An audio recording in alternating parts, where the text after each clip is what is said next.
I'm delighted to welcome you to our next installment of the Osgoode Colloquium on Law, Religion, and Social Thought.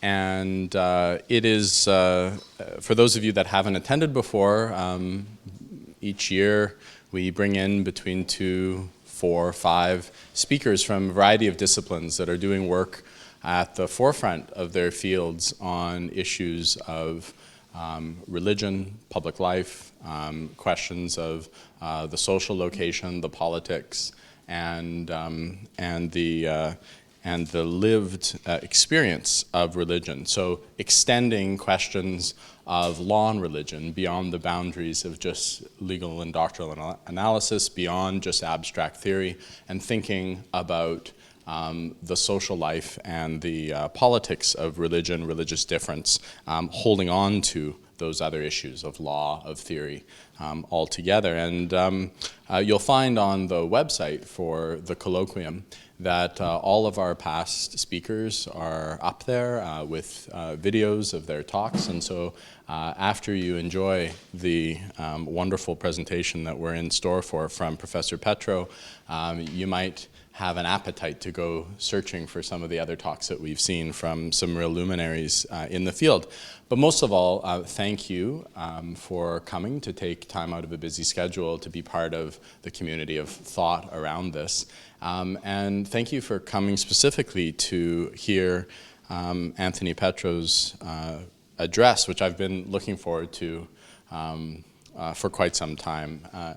Professor Petro is a professor at Boston University in the Department of Religion, and he works, as you've seen, in issues of the modern history of Christianity, focusing on the United States, Protestantisms, at Roman Catholicism, but focusing in particular on issues of gender, of sexuality, of religion, medicine, and public health, and of course, in very important ways around, in his recent work, the HIV/AIDS pandemic. And that work, and what you're about to hear, touches on elements from his truly exemplary, outstanding book called After the Wrath of God, AIDS, Sexuality, and American Religion, where Anthony looks at religious responses to AIDS and HIV, and the way in which that not only was a response to the particular pandemic, but also shaped in many ways the moral discourse in the United States around sex. And that's one of the soaring contributions of his work. He's now thinking and moving towards thinking more carefully and doing work around disability and public health and religion. And so the frontiers of thought are opening up in all sorts of interesting ways. I've gotten to know Anthony over a couple of years now, and can say that I've learned he's not only an incredibly rigorous, careful scholar, a great mind, but also a very gentle, kind, wonderful person, and a rising voice in the study of religion and society, religion and politics. And so we are very fortunate to have Anthony here, and I hope you'll join me in welcoming him for his address today.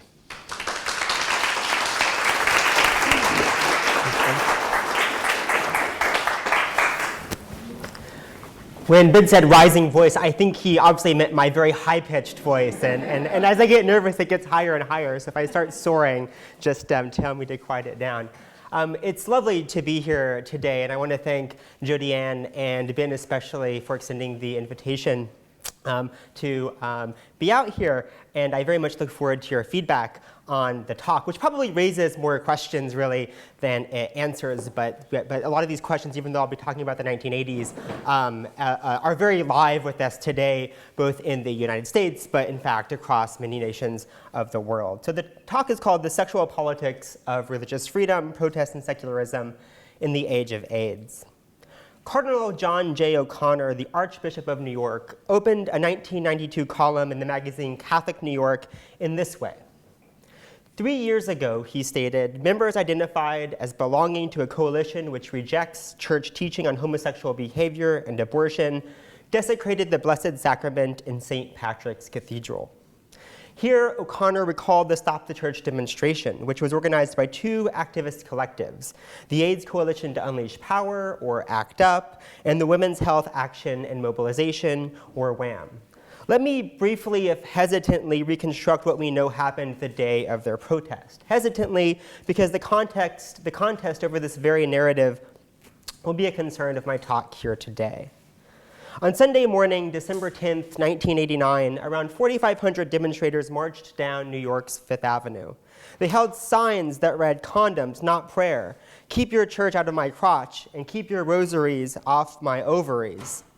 As protesters amassed outside, about 100 activists entered St. Patrick's, where they passed out versions of their own programs that they had prepared in advance to parishioners, explaining the reasons for the demonstration. O'Connor expected the protest, which ACT UP and WHAM had announced in advance, and he arrived with extra copies of his homily in hand, assuming he might need to pass them out if he could not finish his homily from the pulpit. The service began smoothly and continued to go well until O'Connor began his homily. A couple minutes in, protesters started falling to the floor of the aisles. This performance, or die-in, symbolized the needless victims succumbing to AIDS, dying, activists maintained, because of the church's opposition to condom use. Others began shouting to O'Connor from the pews, "You're murdering us," and "Stop it, stop it, stop it." Police quickly started to remove the demonstrators. As one woman was carried out, she pleaded to surrounding parishioners, "We're fighting for your lives too." In perhaps the most reported act during the protest, a young gay Catholic man crumbled a consecrated communion wafer and threw it to the floor. By the end of the service, police had arrested 111 activists, including 43 from within the cathedral. The demonstrators were there to protest the Catholic Church's opposition to gay rights, safe-sex education, and abortion. AIDS activists were especially infuriated by the church's clout in local and national politics. In 1987, for instance, O'Connor was named to Ronald Reagan's Presidential AIDS Commission, an advisory group that didn't include anyone with AIDS. To draw attention to what they viewed as the church's politically and medically dangerous opposition to safe sex and safe abortions, activists decided to stop the church. 3 years later, O'Connor, writing in the pages of Catholic New York, feared such demonstrations might happen again. The point of his article was not to condemn protest in general. Indeed, he clarified, he would never, in his words, deny for a moment the right of peaceful protest. His goal instead was to speak of the divine nature of the consecrated host, which was, in his words, no less than the Son of God, the one who was born for us as an infant on the first Christmas day, the one who was beaten and crucified and suffered and died for us on the cross. By focusing on the Eucharist, O'Connor shifted attention away from the political and medical reasons for the original protest, which he now depicted as a secular attack on religion, even an attack on Christ himself. What, the cardinal asked, has he done to be treated with such contempt? Most public accounts of the original Stop the Church protest followed O'Connor's lead in characterizing it as a battle between secular activists and sacred tradition, homosexuals and feminists against the cardinal and his church. Given a history of battles between the church and the secular left, religion and homosexuality have often appeared antithetical to one another. The protest at St. Patrick's Cathedral thus registered for many as one of the most explosive manifestations of this culture war's division. In this case, critics leveled the charge that protesters denied Catholics their right to free exercise and engaged in blatant acts of anti-Catholicism. Not merely a protest against the church's position on AIDS, the demonstration became no less than an attack on religion itself. My goal in this talk will be to open up the historical representations of this explosive demonstration. A key event in the history of AIDS activism, the Stop the Church protest provides a useful case study both for comparing Catholic and secular constructions of AIDS in the late 1980s, and more importantly for us today, for elaborating how this contest over AIDS and sexual ethics challenges how we understand religious freedom and its role in political debate. It's hard to avoid hearing about religious freedom in the US and in so many other countries these days. In recent years, conservative religious groups, quite often led by the Catholic bishops, have elevated the rhetoric of religious freedom in debates about two issues in particular: women's sexual and reproductive freedom and the legalization of gay marriage. The recent surge of national and international attention devoted to Kim Davis is a good case in point. She is, of course, the county clerk in Roman Kentucky who refused to issue marriage licenses to protest the legalization of same-sex marriage in the United States this past summer. After eventually being sent to jail for a few days, and by all accounts, this particular judge who had sent her to jail was a bit of a strange fellow himself. But after being sent to jail for a few days for refusing to carry out her duty as county clerk, she eventually became a martyr figure for those on the Christian right who insist that their religious freedom, and indeed Christianity itself, is under attack. Don't worry, I won't linger on Kim Davis or her secret meeting with Pope Francis. I'm sure we've all heard enough about her and about that meeting. I merely want to gesture to the current political work that claims about religious freedom enact these days, before returning to the 1980s to the historical case study I want us to consider. Stop the Church ignited a series of debates about the limits of protest and the importance of religious freedom. I want to return to these debates, to the various narratives that followed the protest, in order to think about what Kisa Winger calls religious freedom talk. Religious freedom talk encompasses the formal legal terrain, but also includes cultural and religious banter about religious rights, banter which does not have to submit itself to the rules and restrictions of proper legal discourse. Elizabeth Shankman Hurd makes a similar point in her recent book, Beyond Religious Freedom, when she writes, "There is a complex and unstable relation between religion that is authorized for legal and political purposes, and a broader, messier world of religious belonging, practice, and belief." This latter world of religious freedom talk includes what we might call the informal or everyday languages of religion and law. I want to think about this informal or everyday religious freedom talk in the context of the Stop the Church protest in order to pose a series of questions. What work does the invocation of religious freedom do? What work does the invocation of freedom from religion do? And how does one side here, the former, become aligned with religious traditionalists, that is, with conservatives, while the other is aligned with the progressive and secular left?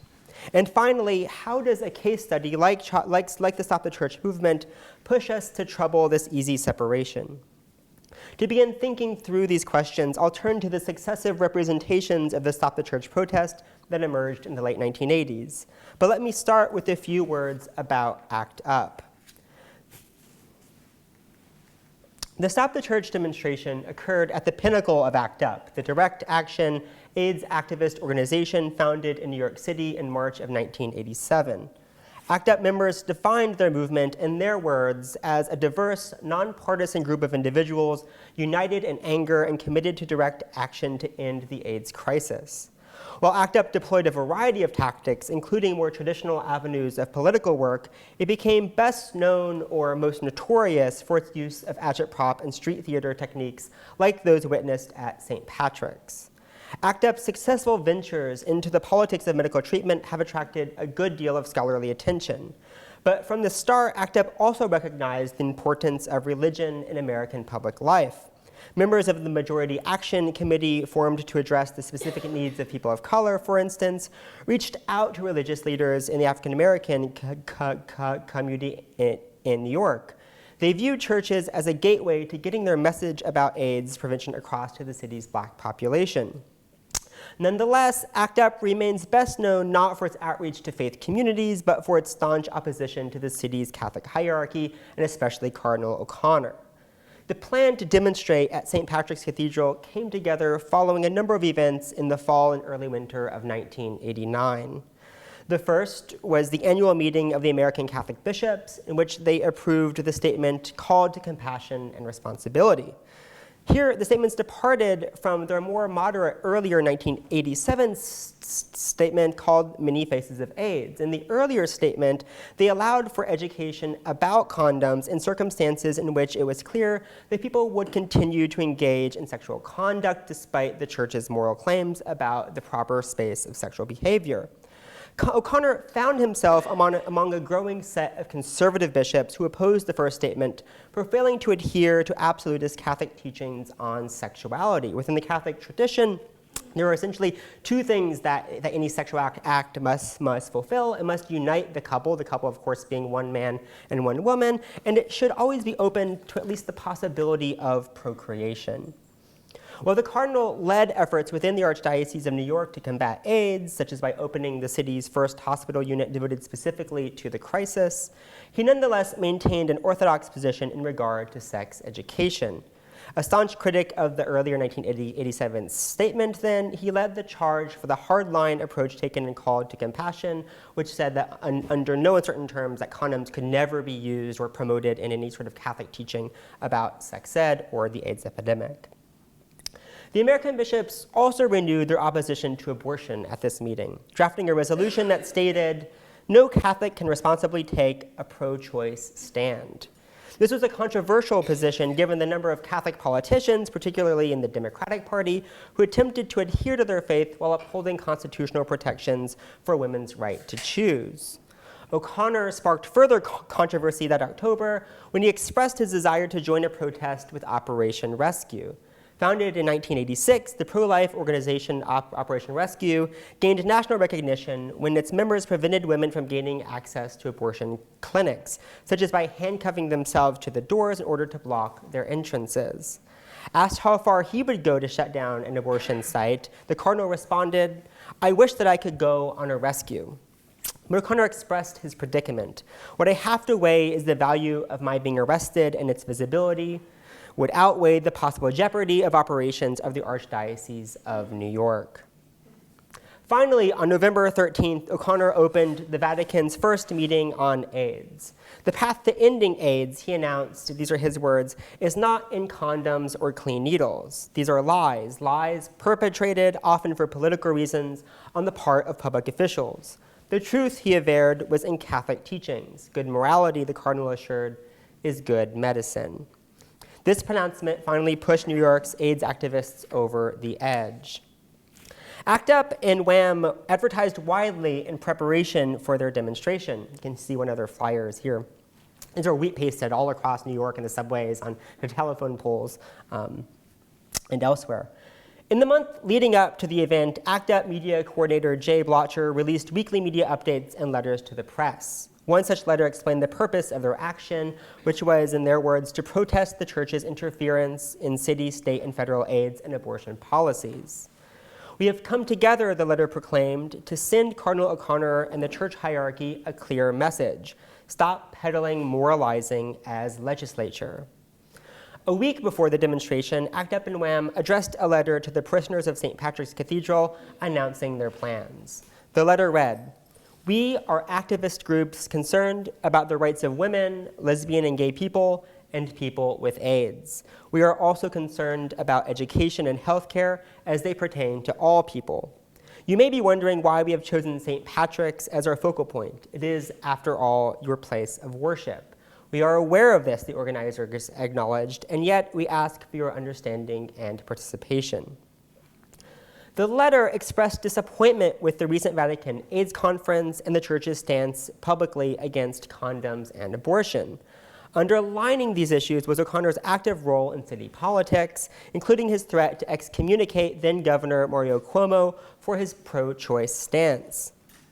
The separation of church and state, ACT UP insisted, was best for everybody, including Catholics like Cuomo.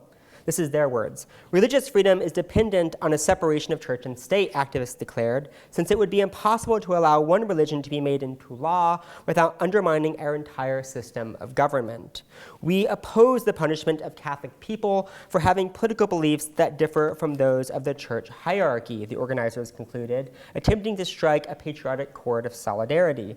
"Separation of church and state is in all of our best interests." Following the protest, members of ACT UP maintained the righteous nature of their cause, one they thought was steeped in American values of church-state separation and the promotion of increasing rights for women and for gay and lesbian people. But any victories were Pyrrhic at best. Stop the Church was followed by a storm of media attention, which included front-page stories in 3 of New York's daily papers. They roundly denounced the protest as an unreasonable act of sacrilege, an offense against the freedom of religion, and even a protest against religion itself. In the storming of St. Pat's, the liberal-leaning New York Times supported the right to peaceful protests outside the cathedral, but remarked, some of the demonstrators turned honorable dissent into dishonorable disruption. The editors tied together what they called the offensive actions of the protesters to the very ideas behind the protest. To deny clergy and laity alike the peaceful practice of religion, the editorial announced, grossly violates decent regard for the rights of others, let alone the law.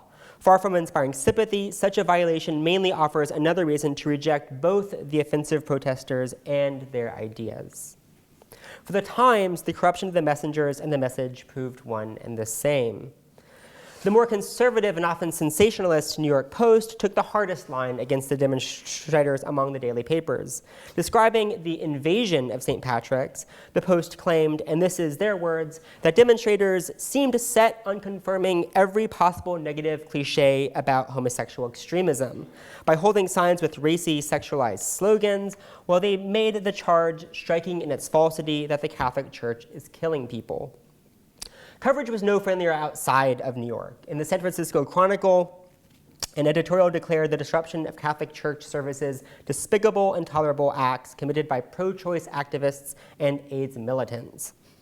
Gay journalist Randy Shilts, a writer for the San Francisco Chronicle at the time and the author of And the Band Played On, expressed wonder as to whether the demonstration was the result, in his words, of some diabolical reactionary group dedicated to discrediting the gay community.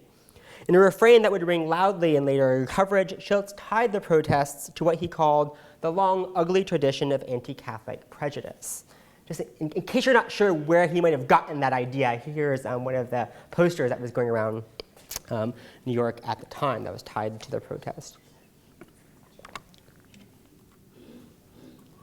The charge of anti-Catholicism radiated from Catholics in New York City.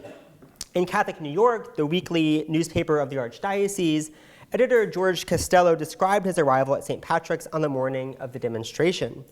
A crowd of almost 100 members, mostly young men, paraded down Fifth Avenue holding placards that carried filthy inscriptions he couldn't even repeat. Just imagine the worst, he instructed his readers, and you've pretty much got it. Based on what I saw and heard, Costello continued, I think that both their ability to hate and their preoccupation with sex must border on the limitless. It was hard to tell which they hated more, the church or Cardinal O'Connor. While demonstrations outside the cathedral proved, and these are his words, vile, disgusting, and supremely insulting, he continued, they were merely a preamble for the outrages committed inside. Costello framed the protest as an unreasonable attack against the church that resulted not merely in a momentary disruption, but is seen, in his words, too awful to detail, although then, of course, he went on to detail lots of things. Moreover, he decried distorted coverage in mainstream media accounts, which he argued downplayed the number of times the host was desecrated. Like ACT UP, several church members accused the press of unfair coverage, though they focused specifically on the ostensibly pro-secular media's blindness to, if not collusion with, rampant acts of anti-Catholicism. Historian of religion Philip Jenkins echoed this claim, citing ACT UP's protest as one of the two most, in his words, notorious examples of what he calls the new anti-Catholicism. The new anti-Catholicism, Jenkins maintains, grew out of the sexual revolution of the 1960s and focused on cultural issues concerning gender and sexuality, especially abortion and homosexuality. In addition to feminists, he writes, gay activists have been among the leading contemporary critics of Catholicism and the church, as opposition to Catholicism has become a major component of gay political organization. No group within the gay community, he maintains, has been more outspoken in its virulent anti-Catholicism than ACT UP. Taken together, these responses depicted members of ACT UP as unreasonable sexual radicals, as secularist gays and feminists bent on attacking Catholicism and the church. Beyond mainstream and Catholic responses, however, local gay media offered alternative narratives. They suggest a more complicated story about the activists' goals and the gay community's understanding of religious and sexual freedom. Let me turn to their stories now. The magazine Outweek, which ran weekly from 1989 to 1991 with a circulation estimated at 30 to 40,000, provided a unique space in which members of the gay and lesbian community debated Stop the Church. The discussion illustrates the disagreement and ambivalence the demonstration fostered as gays and lesbians weighed sexual rights alongside religious freedom, including the church's right to condemn homosexual behavior and abortion. A week ahead of the Stop the Church demonstration, Outweek ran an editorial listing the gay community's grievances against the church. Let me read a bit of that letter. The 1986 papal encyclical justifying violence against gays, the banning and harassment of the gay Catholic group Dignity, the recent Vatican conference on AIDS that an observer called 3 days of gay bashing, and the Pope's declaration that AIDS is caused by sexual misconduct, the editorial accused, all illustrate the church's role as a font of homophobia. The authors reasoned that some people might question the wisdom of open attacks on the church, which could alienate moderate or sympathetic Catholics who would view them as an attack on sacred institutions and holy beliefs. But this was the problem. Catholic condemnation of homosexuality, it declaimed, is based on a supposedly holy belief that our love is a sin and that we are inherently sinners.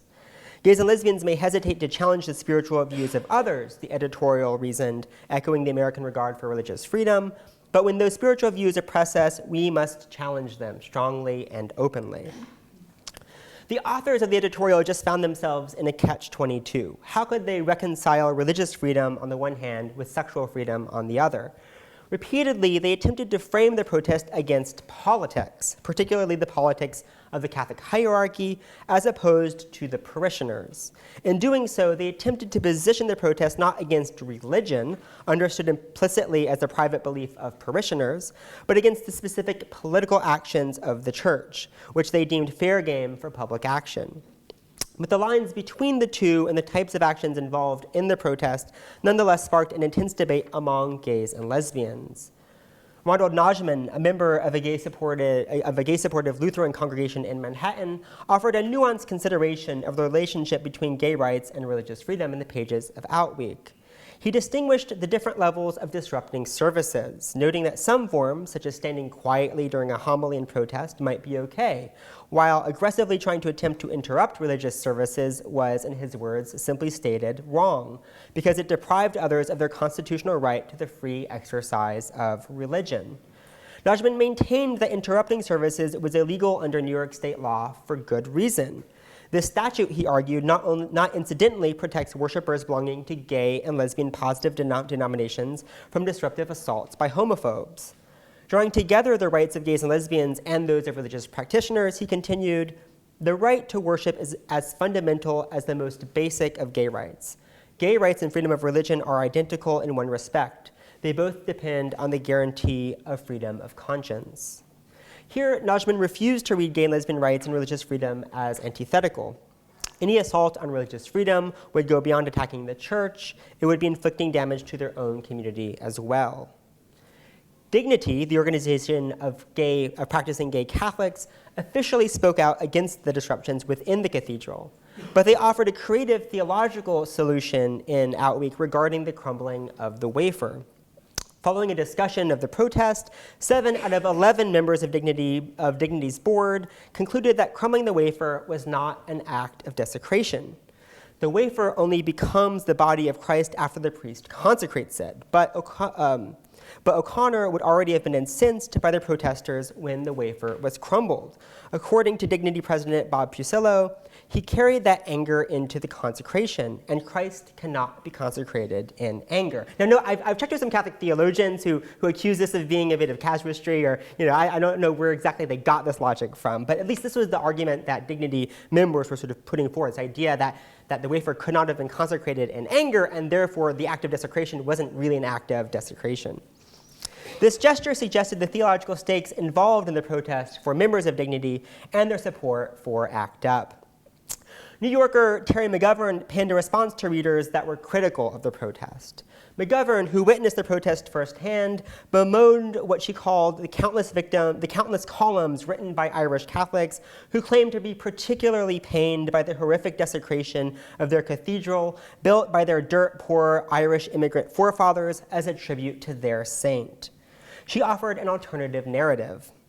I am an Irish Catholic, she explained. I describe myself as such because I have found it to be an inescapable phenomenon in my life. All of her great-grandparents, she wrote, had relied on the soup kitchens offered by St. Patrick's when they fled Ireland to resettle in New York. They received what little formal education they had from the cathedral, where one of her grandfathers had even served as an altar boy. McGovern's grandfather taught her to be a proud Catholic, and that, in her words, I should always remember that my family had always fought with their lives for that right, for political freedom, and that persecution was not okay. McGovern continued, my life has been consistently disrupted by the Catholic Church. Now, in the time of AIDS, she charged, Cardinal O'Connor is not simply worshiping his God. He is preaching the politics of our genocide from that pulpit. We cannot be fooled by mainstream outrage. We are fighting for our lives. McGovern thus denied any separation of the church and politics, and consequently the idea that the church itself was off limits. Indeed, she asserted O'Connor was preaching the politics of abstinence and opposition to abortion and gay rights directly from the pulpit. As a descendant of the Irish who built that cathedral and dedicated that cathedral to new and better lives free of political persecution, McGovern concluded, I thank those of you who disrupted that mass. Here, McGovern reinterpreted Act Up's demonstration not as antithetical to religion and religious practice, but as continuous with the spirit of religious and political freedom that she attached to her family's Irish Catholic heritage and their entanglement with the history of St. Patrick's in particular. Finally, ACT UP member Tom Schultz expressed frustration that the media portrayed the protest as, in his words, sacrilegious and disgraceful by lamenting how we attacked freedom of religion. I am much more concerned, he stated, with freedom from religion.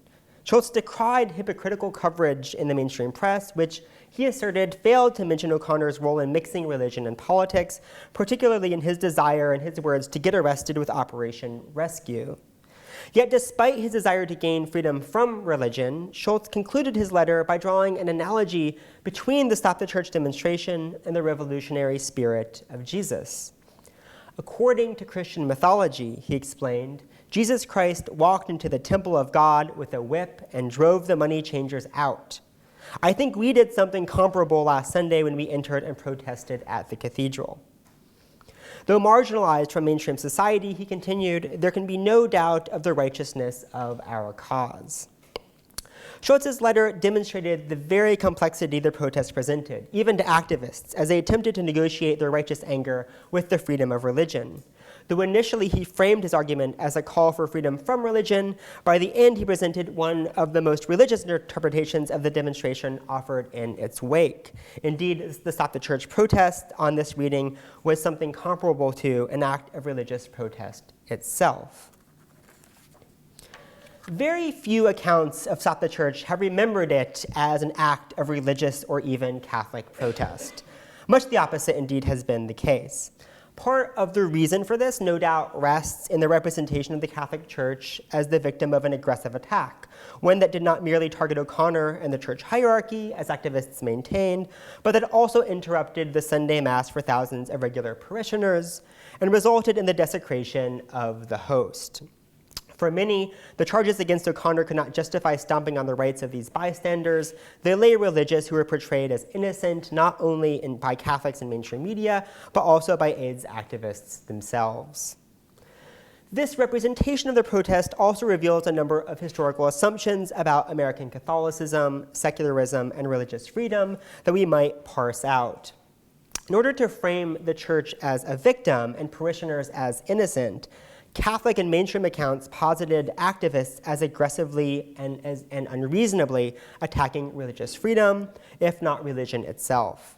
They made this rhetorical point in part by emphasizing activists' sexuality, drawing an implicit contrast between their own cherished religious values versus activists' call for a version of sexual freedom that fell outside the bounds of good moral citizenship. Both the Catholic press and mainstream papers, such as the New York Times, chastised the homosexual activists, repeatedly using this term rather than AIDS activists in order to point out their homosexuality, for carrying what they called racy and filthy signs, for committing despicable, intolerable acts, and for attacking the constitutional guarantee of religious freedom. Most discussions of the protest, including those in Catholic New York and Outweek, defined religious freedom in liberal terms, as a freedom for individuals to hold specific religious beliefs and to worship in peace. This way of thinking removed religion from the realm of politics and relocated it within the private domain of individuals and the church. That is, distinct from the political sphere, separated from the public, and off limits to protest. Approaching religion in this way meant that critics of the protest framed it as an attack on the religious rights of individual Catholics or upon Catholicism as a religion, rather than as a protest against the political policies advocated by Cardinal O'Connor and the church hierarchy. To maintain this position, critiques of ACT UP that appeared in the mainstream press and in Catholic New York sidelined discussions of O'Connor's involvement with city politics and with the politics of public health, even though the Cardinal's powerful voice in these debates was itself the instance of boundary crossing that prompted activists to demand a separation of church and state and to storm the cathedral. Given the cultural saturation of liberal approaches to thinking about religion, it was hard for most commenters, including many Catholics and AIDS activists, to see Catholic political positions as religious, rather than as interruptions to or distractions from real religion. In the end, within the limitations of this rhetoric, Stop the Church was cast as a secular protest against religion. But Stop the Church challenges this interpretation, especially if we take seriously Schultz's suggestion that the demonstration was something like an act of religious protest. To be sure, a number of activists spurned Catholicism and even religion on strongly secularist grounds. I don't want to deny that there are many activists who are saying, religion's awful, we should just get rid of religion altogether, let's go storm the cathedral. Certainly those people were there and present at the protest. But Terry McGovern and Tom Schultz, writing in Outweek, were not alone in recognizing the religious elements of the protest. While some activists engaged in a secular political protest against an oppressive church hierarchy, others, including many members of Dignity, understood the demonstration precisely as religious protest. If we take religion and secularism not as opposites, but rather as overlapping practices, as Talal Asad has suggested, then new readings of this demonstration become possible. Let me offer just one example as I conclude my talk today. O'Connor's article, A Sacrilege Recalled in Catholic New York, suggests one such alternative. Perhaps no act gained more attention and coverage of the protest than the crumbling of the communion wafer. Mainstream and Catholic accounts repeatedly described it as an act of anti-Catholic hatred and an attack on religion, if not Jesus himself. O'Connor denounced it as a particularly vicious assault, an attack on that most sacred aspect of religion that must be preserved from politics. As he noted, protesting the church hierarchy was one thing, but attacking the consecrated host was a direct assault on Christ himself, an act of sacrilege. Later in the piece, O'Connor writes that the act bordered on demonic. These namings, sacrilege, demonic, I think are suggestive. The word sacrilege combines two Latin terms, sacre or sacred, and legere, to gather or steal. An older meaning of sacrilege referred to the act of stealing something consecrated to God or sacred. What if we take O'Connor at his word and consider the protesters' act not a secular assault upon religion, but as an act of theft or a denial of ownership?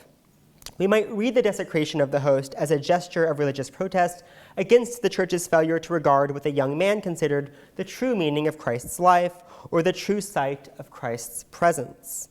Granted, this reading is only suggestive. The young man's act would have had little power, of course, if he did not regard the Eucharist as meaningful in some way, if not sacred. Father Benedict Groeschel's description of the protest in the pages of Catholic New York helps to fill in some of these gaps. The Franciscan priest recalled the man's appearance, which he found even more surprising than the crumbling of the host. He looked sad and confused and uttered his words, "This is what I think of your God," very softly, the way people talk, in his words, when they go to confession. Groeschel could not square this solemn manner with the act of desecration. Blasphemy, he wrote, is seldom pronounced in a reverent tone. So what to make of this protester? Despite his surprise, Groeschel interprets the young man's act as anti-religious and as evidence of the moral decline of our country. I want to suggest that if we stay within the Catholic vocabulary of sacrilege that O'Connor suggested, we might also read it as a ritual of protest, a theft by a former altar boy, a devout, even Catholic demonstration against the church hierarchy. The young man would hardly be the first in history or even the first Catholic, after all, to commit such an act.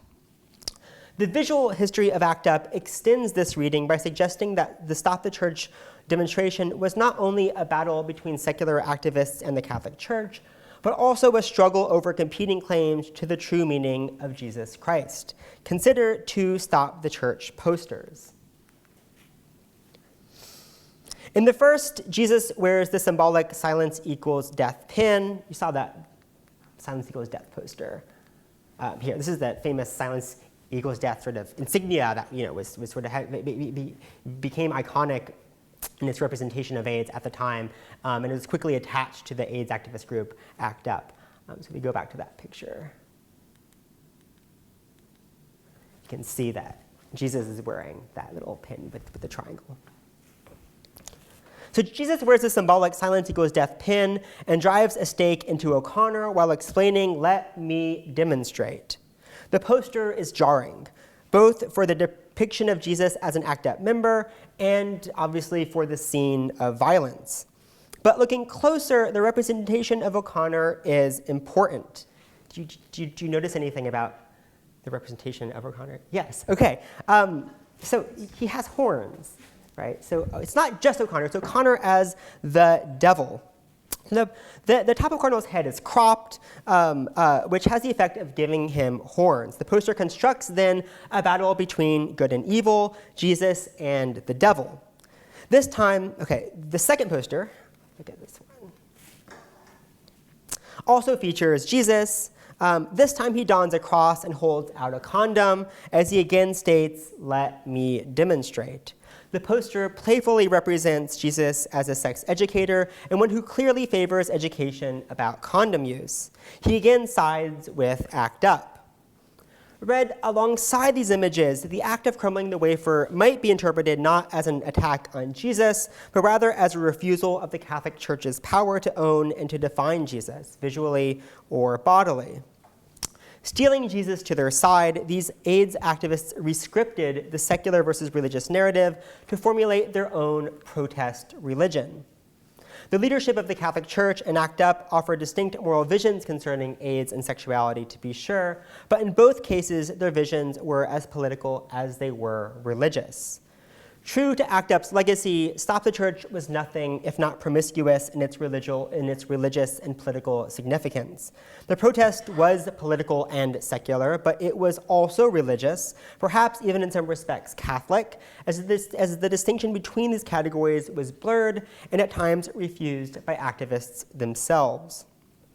Representations of the demonstration have resisted these multiple, even conflicting meanings, as media coverage and historical narratives alike have instead constructed a battle between secular gay activists and the sacred church. In notable ways, I hope to suggest Catholic and AIDS activists alike operated within and against liberal logics regarding sexual and religious freedom.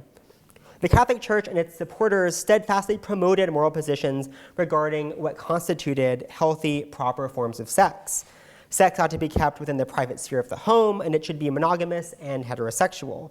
Sex education, moreover, ought to teach basic values of abstinence and fidelity. At the same time, the Catholic hierarchy advanced its morality of sex not only among Catholics, but in citywide and even national political and legal debates.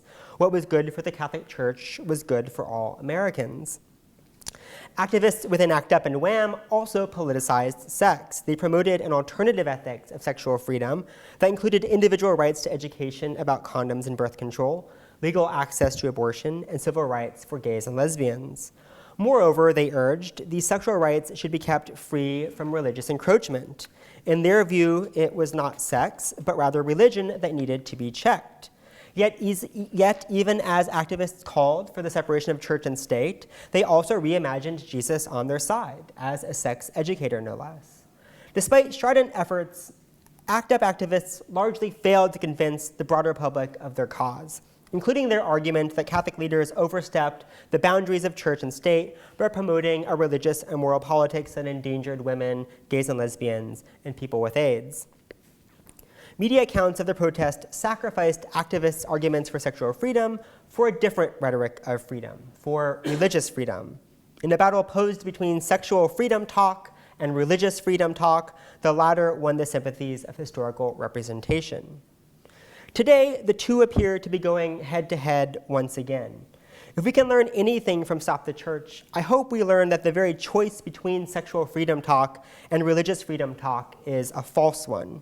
It is false both in positing an opposition between sexual and religious freedom and in suggesting one must pick one or the other.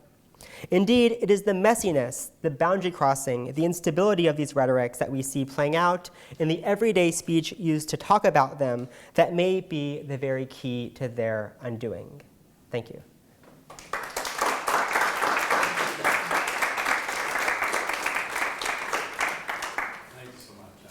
And as you saw, I mean, one of the many elements that's so engaging about this is the way in which Anthony's inviting us to think about moments that appear as sexual rights versus religious rights, secularism versus religion, religion versus politics, and think about the ways in which some of these also might be read and understood as debates internal to the character and nature of religion. And that all of those boundaries are deeply unstable. And so we have quite a bit of time for some questions and questions about contemporary issues around this, questions about the archive that Anthony is using. I have two mics, and so I'm going to give this to you. It doesn't amplify, it's just for the benefit of the recording. Any questions for Anthony?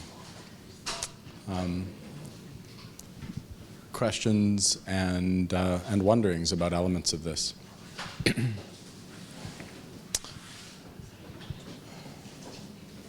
please. Thank you very much for your talk. I'd like to hear you more about media and contrasting maybe this event with recent events of feminist protesters. I'm thinking particularly of cases, it's mostly in Europe by Femen.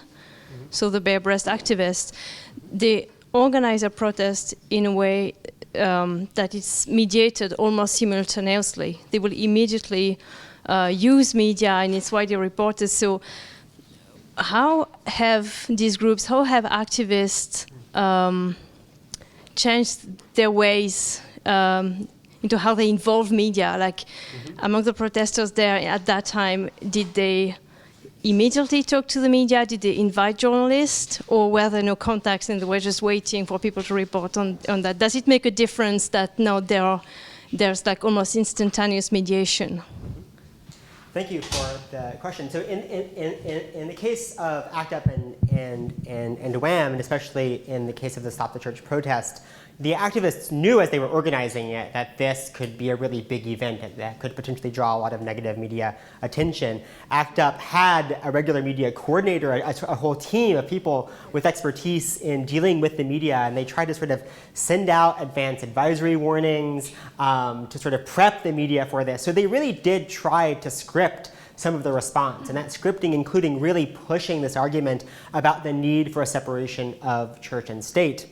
And the earliest coverage, sort of right as the event was happening and right after, the earliest coverage in the mainstream media was sort of more descriptive of what happened. But very quickly, by the next morning, the sort of media arm of the Archdiocese of New York, also quite robust and active in city politics, really was put into full swing. And then you saw all of the daily papers, the national media, really turning against the protests and using the kinds of buzzwords that AIDS activists were trying to get them to avoid using, right? So they wanted to be called AIDS activists, not homosexual activists. And I mean, thinking back to the 1980s to this period, right? I mean, to use the term homosexual, to call them homosexual activists, was to sort of note the sort of pathologized reading of gays and lesbians. So it carries, you know, even more of a stigma than it might sound today to one's ears. But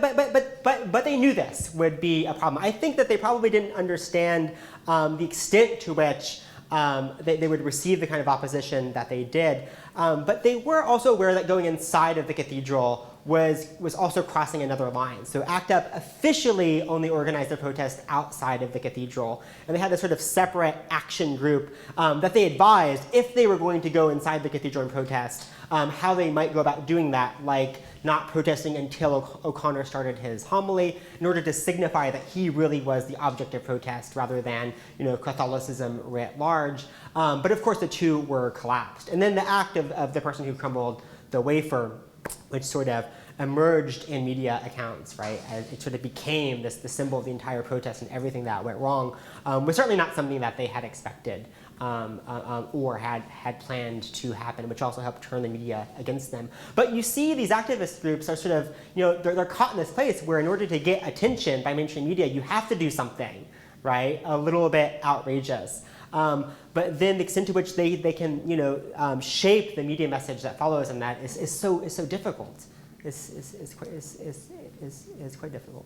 So a question here from Jimmy Patton. I do have two mics, so catch my eye if you have a question as well. Hi, thanks very much for your presentation. My name is Jimmy Patton. I'm on the faculty here, and I teach in the public law, constitutional law subjects. And I'm between classes, so I'm a bit sleepy, but I really am. So one thing that was kind of interesting to me, and I'm going to go back and Google some of this stuff because it's a little distant in my mind, or if I ever knew that much about it. But I'm curious whether the Stop the Church protest attracted any charges of any kind. Because what I'm interested in is sort of it sounds as though the lines of engagement did not involve the state per se, and the state was not active in laying charges or prosecuting charges. You wouldn't have had hate speech offenses that could have come into play for the desecration of the host, that sort of thing. So it might look very different in this country, a similar kind of a situation, and we're in the middle of an election right now in which the state actors, the political parties, and some of our provincial governments are very involved in matters of religion and taking public positions. So I'm just making a lot of comments, and whatever you feel like hitting on is fine. I'm really interested in how it all was framed, and it sort of sounds as though it was primarily kind of a media contest rather than anything that engaged the power of the state. Yeah, I mean, the protest itself, as far as I know, I don't think there were any protracted legal battles that followed out from it. I could be wrong about that. And so the state was present mostly in the form of the police who had been called in advance and who were there and who did carry the protesters out. And then there were representatives of local government who were there to show their support for O'Connor. But there is a sort of broader history, of course, to the protest of engagements between gay and lesbian activists, the Archdiocese of New York, and the state. And those had to do with a number of issues. One was a gay rights ordinance that was being pushed in the city and was strongly opposed by the Archdiocese of New York, especially under O'Connor. That was eventually passed in the mid-1980s, but with a lot of opposition from the Archdiocese. The other was the question of the sort of entanglement of social services in a place like New York City with the Archdiocese of New York. And this really was tied into these debates about the gay rights ordinance as well. And so the Catholic Church was saying, this, you're going to hear this in debates now, right? Well, if we have this gay rights ordinance that protects gays and lesbians against discrimination in hiring, does that mean that the Archdiocese of New York has to hire, practicing gays and lesbians for any number of positions? And if we have to do this, then we're going to withdraw from the partnerships that we have in place with social services with the city. And of course, New York is a giant city. And historically, going back centuries, the Catholic Church had often worked in tandem with the city to provide child care, social services, hospital care, and so forth. I think at the time in the 80s, the Archdiocese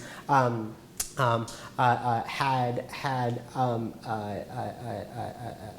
officially encompassed two of the major hospitals in New York that also dealt with AIDS, St. Vincent's and the hospital in Midtown. So there's, but what the relationship is between the archdiocese and Catholic hospitals is also a difficult question, right? Whether it's direct authority.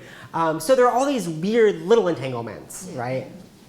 What I was getting at is that it wasn't really a binary, whether it was kind of a binary contest or whether there were, much deeper dimensions to it. And I think you've answered that. Thank you. Thank you very much. I really enjoyed that presentation. Very intriguing. I have two questions. One is, I wonder about the idea of stopping the church. What exactly was seen to be offensive about the church, what the church was doing? And I sort of think there are sort of two possibilities. Like, one possibility is that by sort of preaching abstinence and getting involved in public policy development around sex education, that there might be an idea that the church is actually causing harm to people because they're not being educated and so forth. But then my sense is, I grew up Catholic, I would have been a teenager sort of at this time, and my sense at the time, and maybe it was just among the people that I knew, was that nobody really took seriously the church's stance on condoms, for example. Everybody just thought it was ridiculous. So and maybe I'm wrong, but so it was just sort of an example of how the church was wildly out of step with society even then. So then it makes me wonder, is it really more of a symbolic fight than symbolically it's wrong for the church to be advocating this, even if we don't think that anyone is actually not using condoms because the bishop tells them not to. So that's sort of my first question. And I don't know, maybe I'm looking at that too much with sort of the eye of history rather than thinking about what it was like at that time. So it'd be helpful to have your thoughts on that. And I guess my other question is, I was really intrigued by the commentator who said that this act of protest could be likened to Jesus driving the moneylenders out of the temple, and a sort of attack on the hypocrisy of the church, right?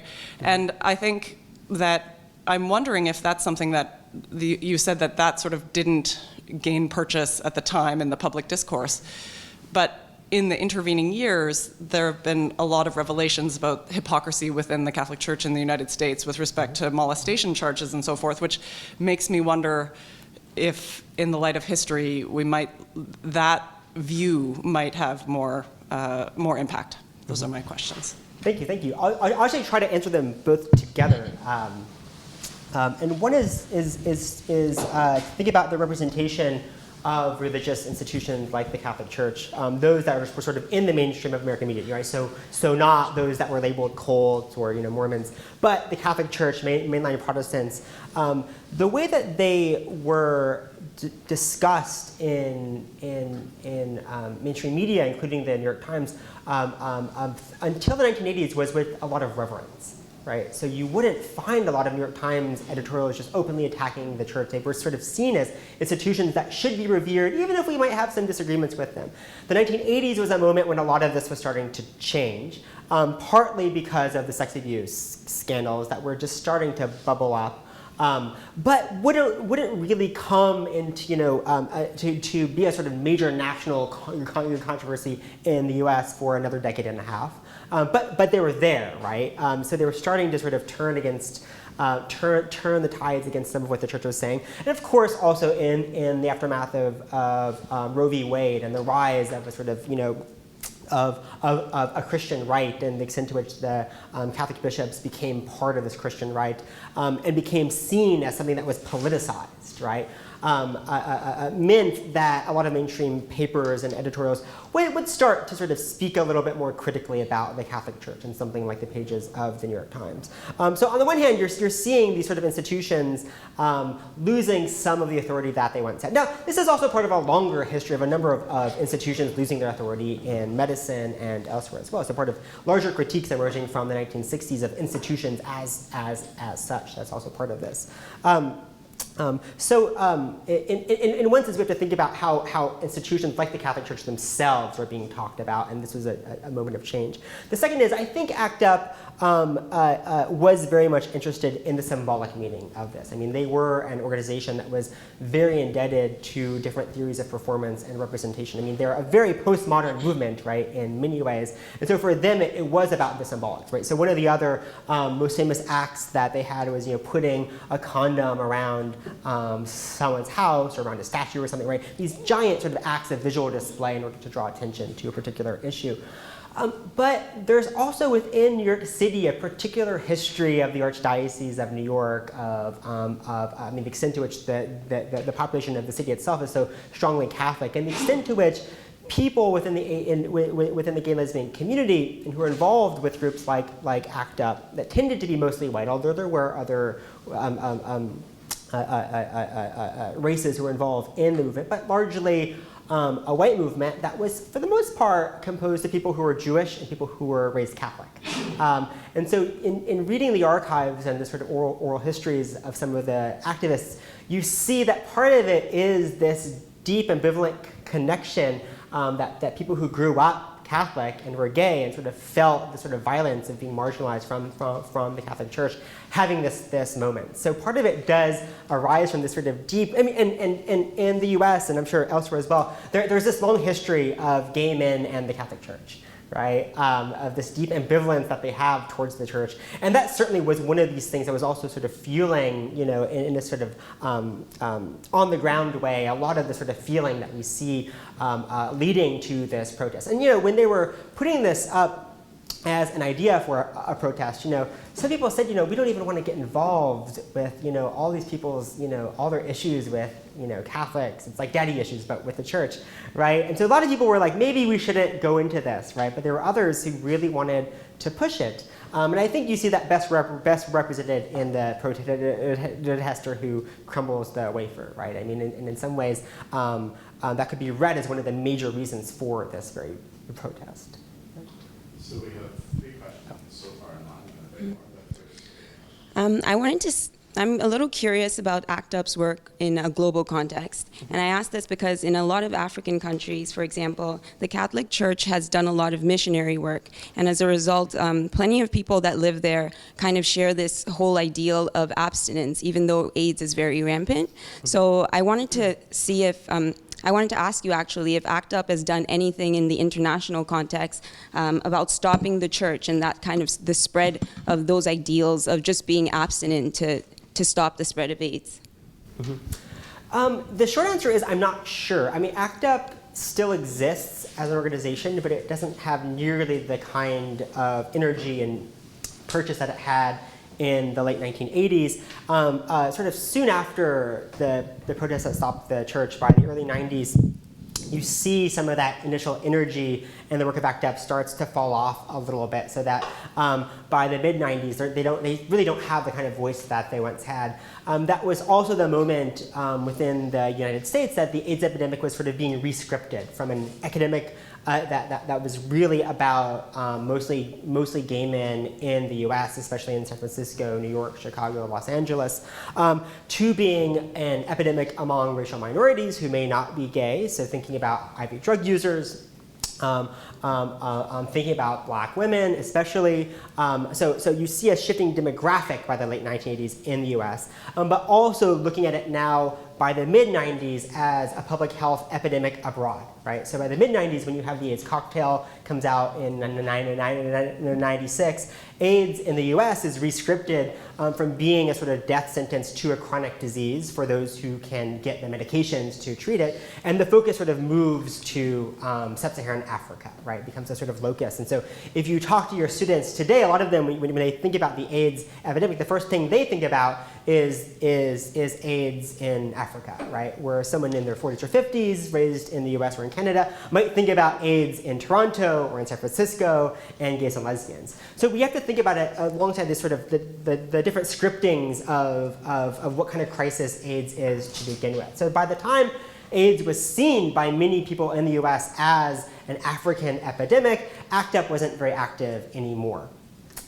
What we do see, though, is a number of American evangelicals becoming quite active in AIDS relief work, especially in the early 2000s. So in the 80s and 90s, there was very little. There were 1 or 2 people sort of involved with sort of AIDS work in Africa. But around 2001 to 2002, Rick and Kay Warren, the leaders of Saddleback Church in Los Angeles, sort of put AIDS on the evangelical map. And if you track evangelical publications like Christianity today and just sort of look at the number of articles that are about AIDS, there's hardly anything. And then by 2000, there are like, every issue, there are like several stories about the global AIDS crisis in Africa. And it becomes a site both for what I think evangelicals would consider, real relief work, but also as a missionary site, right? And it's also something that they're interested in because AIDS is disarticulated from homosexuality and then becomes open to them as something that they can think about.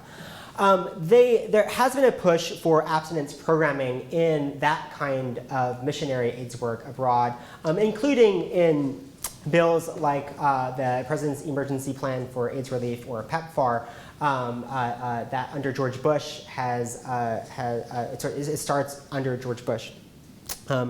And has given billions of dollars to AIDS relief, but conservatives lobbied for a substantial proportion of the prevention funds and that to be devoted to abstinence-only education. There's some good work now on the work of mostly American evangelicals and sex ed in Africa, both looking at the sort of discourse of what American evangelicals are saying, but also how people on the ground in sub-Saharan Africa, the sort of recipients of this relief, how they actually take it up in quite different ways, right? And how they don't always quite take it up in the ways that the American evangelicals intended it. So I sort of moved from ACT UP to evangelicals, which I guess is a bit of a strange shift, but I hope that starts to answer your Thank you. And you have at least 3 questions, just so you know what's coming, and time permitting, you can ask one. But Hi, I'm Adelina Iftene, postdoc fellow here.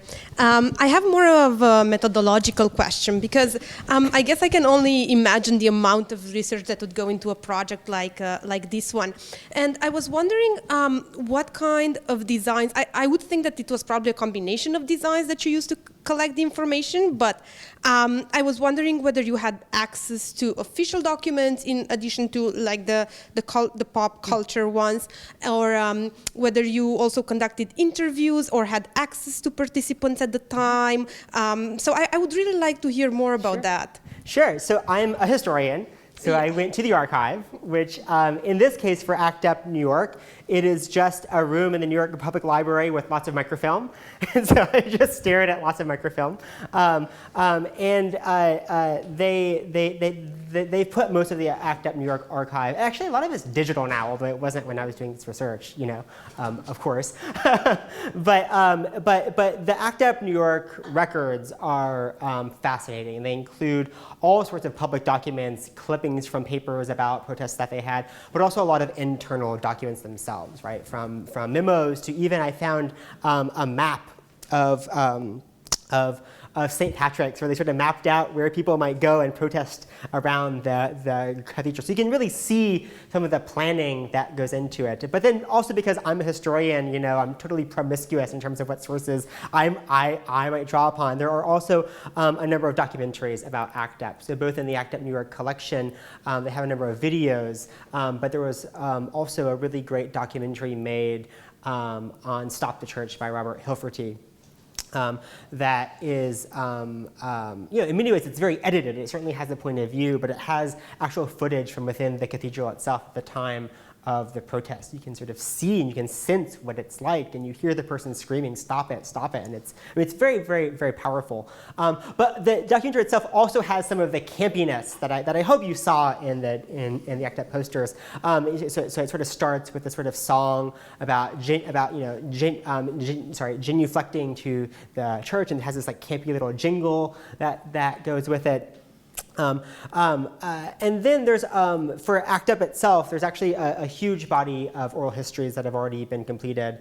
And that's from the work of Sarah Schulman and Jim Hubbard, both ACT UP activist members who've done now hundreds of oral histories with ACT UP members. So I interviewed other people who were involved with Christianity and AIDS, but no one directly involved with ACT UP. I know the person who crumbled the wafer, I know that person's name, and I tried to contact that person twice via email and didn't get a response. So I tried to reach out, but then I also realized methodologically here that in some ways, I wanted to move away from the idea that what is important is what someone at the time thought something must have been, to sort of move out from belief to sort of see the representational effects of a number of different kinds of practices that may have been read in a variety of ways.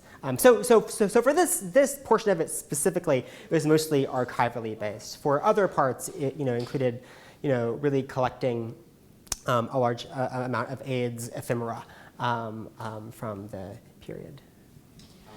Yeah, I have a question. I guess it's related to the representational effects question. So can you tell us a bit more about the coalition between WHAM and ACT UP, and where does the concern around abortion go in light of this being largely an AIDS-focused discourse? And there must have been some kinds of tensions between the two groups. What happens?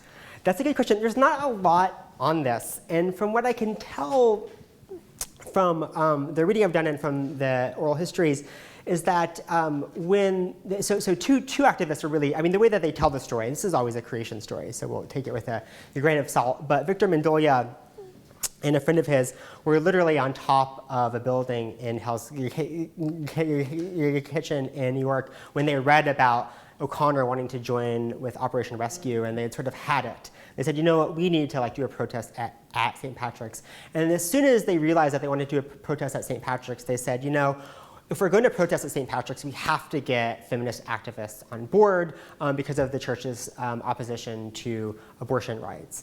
And so that's how it sort of emerged initially, and how WHAM activists were invited in at the time.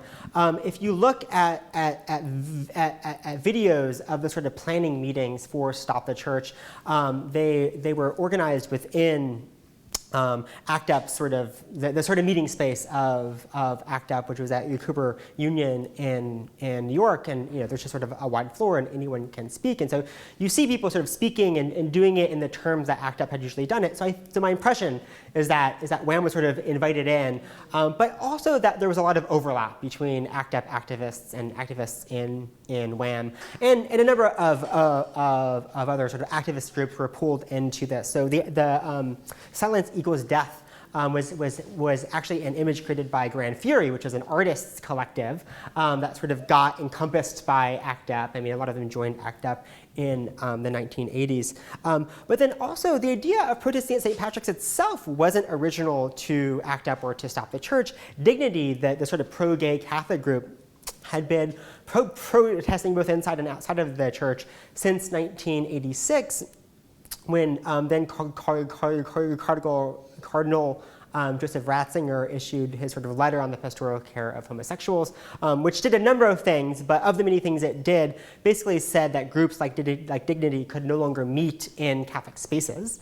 And so members of Dignity organized what they called the Cathedral Project, which was the sort of internal Catholic protest against the cardinal and the bishops in the US as well. So it had a number of different sort of, activist histories sort of merging within it.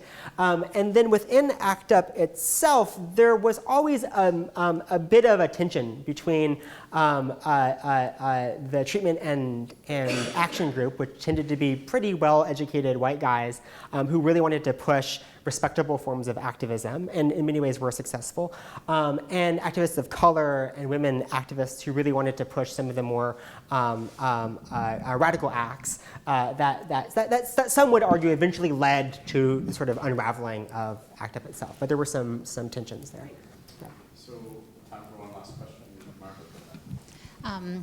This made me think of David Sedaris talk that I was listening to last week, where he talks about when he came out to his mom, and his family is Catholic, and his mom goes to talk to her priest, and it's like, David's come out and he's gay, and the priest leans over and says, I have a secret for you, so am I.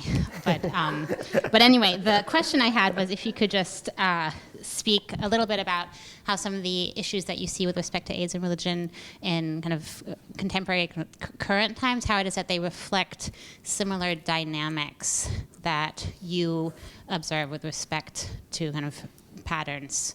I know you mentioned specific events around evangelicals or issues going on with respect to AIDS in Africa, but I was thinking more just about the dynamics separate from what the heart of the issues or might be at this point. And with regards to AIDS specifically? Oh, Yeah. no, I was thinking AIDS or maybe public health. Okay. Public health more generally, or if that's not, if that's not where the patterns are and it's a completely different issue area. No, sure. So I'll mention two different arenas where some of what I write about in the 1980s has sort of traveled into the present. The first is really with this question of public health, and one of the chapters that I have in the book looks at the work of Surgeon General C. Everett Koop, who was himself a conservative evangelical surgeon appointed by Ronald Reagan for his opposition to abortion rights, but who in the context of within the context of the culture wars, often thought of himself as a member of the Christian right. But when he finally speaks out on AIDS, he surprised a lot of people, both on the right and a number of gay and AIDS activists, by having a pretty measured response to public health. And so he's often was thought of at the time and by some historians as really avoiding the kind of moralizing that was expected by sort of calling for education around sex, including the use of condoms. And what I try to do in my chapter on Koop was once again to sort of move away from that a little bit more, to say, like, yes, look, he did call for the use of condoms, and he did talk about, he sort of refused to say that homosexuality was the cause of the AIDS epidemic, which is what other aides within the White House really wanted, really did want to push him to basically say that you should avoid having gay sex. But he nonetheless, he talked about the use of condoms and the use of contraception, but it was always for him a sort of last-ditch effort, right? So he gave a series of speeches where he would say, obviously, if you don't want to contract HIV, just don't have sex. So he called for abstinence, right? And really made abstinence into a national platform in ways where it would later be picked up, especially in the early 90s, by a number of evangelical movements as a public school movement, right? To sort of push abstinence education. Before that, public health approaches to sex ed, weren't concerned with abstinence. It was just sort of obvious. It wasn't a huge thing. But it's through these public health efforts around AIDS that abstinence becomes one of these sort of public health approaches to thinking about AIDS, which I think is a big change. But Koop also had a kind of Christian moral politics within his own AIDS policy, where he would say, first you should be abstinent. If you're not abstinent, you should be in a monogamous relationship. And then he says, but if you're foolhardy to still have sex, then you should use a condom. And you should use a condom from start to finish.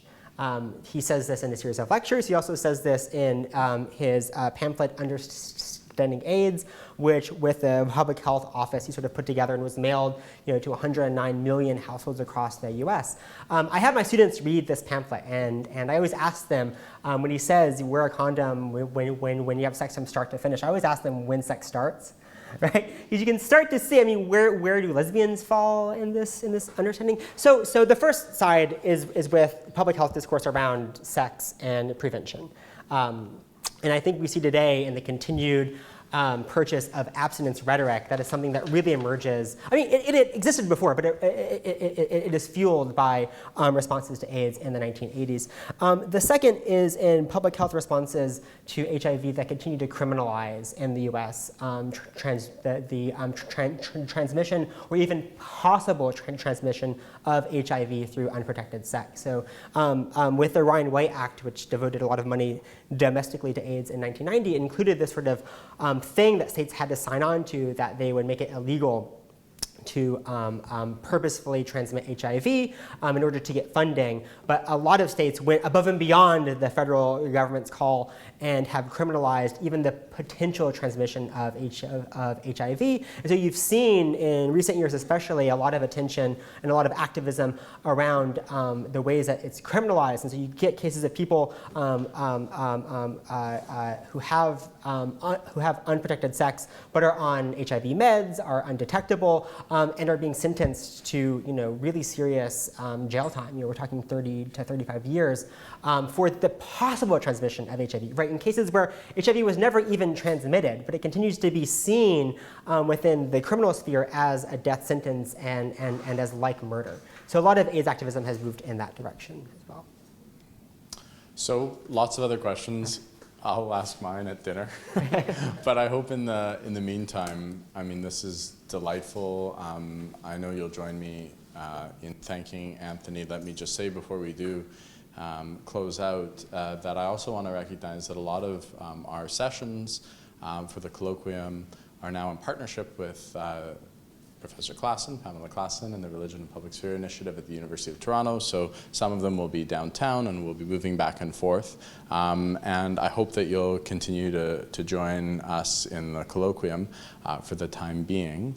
Please join me in sincerely thanking Dr. Anthony Petrou. Thank you.